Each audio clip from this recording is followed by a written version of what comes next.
നമുക്കിപ്പോൾ ഉള്ള പല അസുഖങ്ങളുടെയും കാരണം നമ്മുടെ ഭക്ഷണത്തിൽ ആവശ്യത്തിന് പ്രോബയോട്ടിക്കും പ്രീബയോട്ടിക്കും ഇല്ലാത്തതാണ് എന്ന് പുതിയ പഠനങ്ങളൊക്കെ കാണിക്കുന്നുണ്ട്.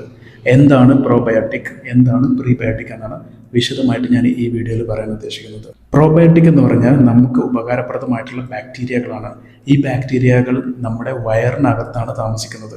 അതായത് ചെറുകുടലിനും വൻകുടലിനും ഒക്കെ ഉള്ളിൽ ഇത് മില്യൺ കണക്കിന് ബാക്ടീരിയകളുണ്ട്. മില്യൺ അല്ല, ട്രില്യൺ കണക്കിന് ബാക്ടീരിയകളുണ്ട്. ഈ ബാക്ടീരിയകൾ നമുക്ക് എവിടെ നിന്നാണ് കിട്ടുന്നത്? ഇവ നമ്മൾ ജനിക്കുന്ന സമയത്ത് തന്നെ നമ്മുടെ വയറിനകത്തുണ്ട്. അത് പല രീതിയിൽ നമ്മുടെ വയറിനകത്ത് എത്തിപ്പെടുന്നുണ്ട്. അപ്പോൾ ഒരു സംശയം ഉണ്ടാവും, ജനിക്കുന്നതിന് മുമ്പ് തന്നെ എങ്ങനെയാണ് ഈ ബാക്ടീരിയകൾ നമ്മുടെ വയറിനകത്ത് കടന്നു കൂടുന്നതെന്നുള്ളത്. അതിനുള്ള ഉത്തരമാണ്, ഈ ബാക്ടീരിയകൾ നമ്മുടെ അമ്മയിൽ നിന്നാണ് ഒരു കുട്ടിക്ക് കിട്ടുന്നത്. അതുകൊണ്ട് തന്നെ ഗർഭകാലത്ത് അമ്മയുടെ ആരോഗ്യം നല്ലതാണെങ്കിൽ, അമ്മയ്ക്ക് നല്ല ഇമ്മ്യൂണിറ്റി, പ്രതിരോധ ശക്തിയൊക്കെ ഉണ്ടെങ്കിൽ കുട്ടികൾക്കും അതനുസരിച്ചുള്ള നല്ല ബാക്ടീരിയകളെ കിട്ടുകയും കുട്ടികളുടെ ഇമ്മ്യൂണിറ്റി വർദ്ധിക്കുകയും ചെയ്യും. എങ്ങനെയാണ് ഒരു കുട്ടിക്ക് അമ്മയിൽ നിന്നും ഇത്തരം പ്രോബയോട്ടിക് ബാക്ടീരിയകളെ കിട്ടുന്നത്? ഒന്ന്, കുട്ടി വളർന്നു വരുന്ന പ്ലസൻ്റ ഉണ്ട്, അതായത് ഗർഭപാത്രത്തിലുള്ള ദ്രാവകം. ഇതിലൂടെ കുട്ടിക്ക് ബാക്ടീരിയാസിനെ കിട്ടും. ഇതിലൂടെ ബാക്ടീരിയകൾ കുട്ടിയുടെ സ്കിന്നിനകത്ത് പ്രവേശിക്കുകയും അതിൽ നിന്നും രക്തത്തിൽ കലരുകയും അതിൽ നിന്നും കുട്ടിയുടെ വയറിനകത്തേക്ക് എത്തും. ഒരു കുട്ടി വളർന്നു വരുന്ന സമയത്ത് തന്നെ ഗർഭപാത്രത്തിനകത്തുള്ള അമ്നിയോട്ടിക് ഫ്ലൂയിഡ്, അതായത് ഗർഭസ്ഥ ശിശു വളരുന്ന ദ്രാവകം, അതിൽ നിന്നും കുട്ടിക്ക് ഈ ബാക്ടീരിയകളെ കിട്ടും. അതായത് അമ്മയുടേതാണ് അമ്നിയോട്ടിക് ഫ്ലൂയിഡ്. ഒരു കുട്ടി ജനിക്കുന്നതിന് മുമ്പ് തന്നെ എങ്ങനെയാണ് ബാക്ടീരിയാസ് കുട്ടിയുടെ വയറിനകത്ത് എത്തുന്നത്?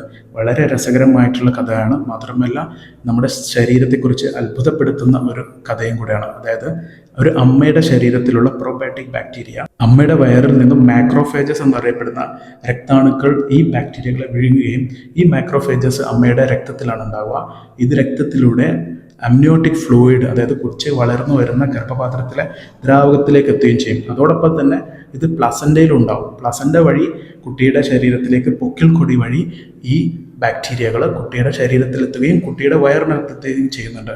അതോടൊപ്പം തന്നെ ഒരു കുട്ടി ജനിക്കുന്ന സമയത്ത് നോർമൽ വജൈനൽ ഡെലിവറി ആണെങ്കിൽ അതിന് കൂടുതലായിട്ട് ഇമ്മ്യൂണിറ്റി ഉണ്ടാവാൻ സാധ്യതയുണ്ട് എന്ന് പറയുന്നുണ്ട്. കാരണം നോർമൽ വജൈനൽ ഡെലിവറിയിൽ കുട്ടി ഈ വജൈനയിലൂടെ കടന്നു പോകുമ്പോൾ കുട്ടിക്ക് ഒരുപാട് ബാക്ടീരിയാസ് ലഭിക്കാൻ സാധ്യതയുണ്ട്. ഒരു കൊച്ചിന് നമ്മൾ കൊടുക്കുന്ന ആദ്യത്തെ വാക്സിൻ എന്ന് പറയുന്നത് ഏതാണെന്നറിയോ? അത് അമ്മയുടെ മുലപ്പാലാണ്. ഈ മുലപ്പാലിൽ നിറയെ പ്രോബയോട്ടിക് ബാക്ടീരിയകളാണ്, പ്രീബയോട്ടിക് ആയിട്ടുള്ള സബ്സ്റ്റൻസസ് ആണ്. ഇതൊരു കുട്ടിയുടെ ശരീരത്തിലേക്ക് എത്തുന്നതോടുകൂടി കുട്ടിക്ക് പ്രോബയോട്ടിക് ആൻഡ് പ്രീബയോട്ടിക് സപ്ലിമെൻ്റ് ആണ് ലഭിക്കുന്നത്. ഇതൊരു ഇൻഫൻറ്റിന് കിട്ടുന്നതോടുകൂടി ആ കുട്ടിക്ക് പ്രോബയോട്ടിക്കും പ്രീബയോട്ടിക്കുമായിട്ടുള്ള റിച്ച് സപ്ലിമെൻ്റ് ആണ് കിട്ടുന്നത്. അതുകൊണ്ട് ജനിച്ച ഉടനെ തന്നെയുള്ള മുലപ്പാൽ കൊച്ചിന് കൊടുക്കൽ നിർബന്ധമാണ്. മാത്രമല്ല ഒരു കുട്ടിക്ക് ഒരു വർഷത്തോളം മുലപ്പാൽ കൊടുക്കണം എന്ന് പറയുന്നതിൻ്റെ